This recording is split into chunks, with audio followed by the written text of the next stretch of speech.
আসসালামু আলাইকুম।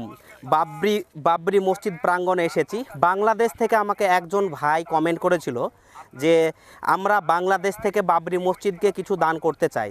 তো কি সিস্টেম আছে আপনারা একটু জানাবেন। তো আমি এখন বাবরি মসজিদ প্রাঙ্গণে এসেছি। আমার পাশে দেখতে পাচ্ছেন বাবরি মসজিদে ফ্রি চিকিৎসা দিয়ে থাকে এই ডাক্তারবাবু। কমিটিকে ফোন করেছিলাম, কমিটির পক্ষ থেকে একটা খবর আছে যে কিভাবে তারা দান করবে। ডাক্তারবাবুর মুখ থেকে একটু শুনলেন ব্যাপারটা। আসসালামু আলাইকুম। আমরা যে বাবরি মসজিদের যে বর্তমান পরিস্থিতি, সেই পরিস্থিতি অনুযায়ী বিদেশ থেকে দান নেওয়ার যে সিস্টেম, সেই সিস্টেমটা আমরা এখনও চালু করতে পারিনি। তবে এখন আমরা কিছুদিনের মধ্যেই সেটা চালু করার চেষ্টা করছি।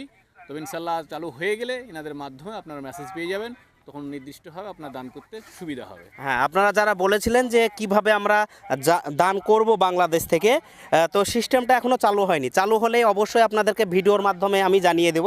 তো আজকে বাবরি মসজিদের কাজ আপাতত একটু বন্ধ আছে, কারণ ঢালাও হয়েছে দেখতে পাচ্ছেন।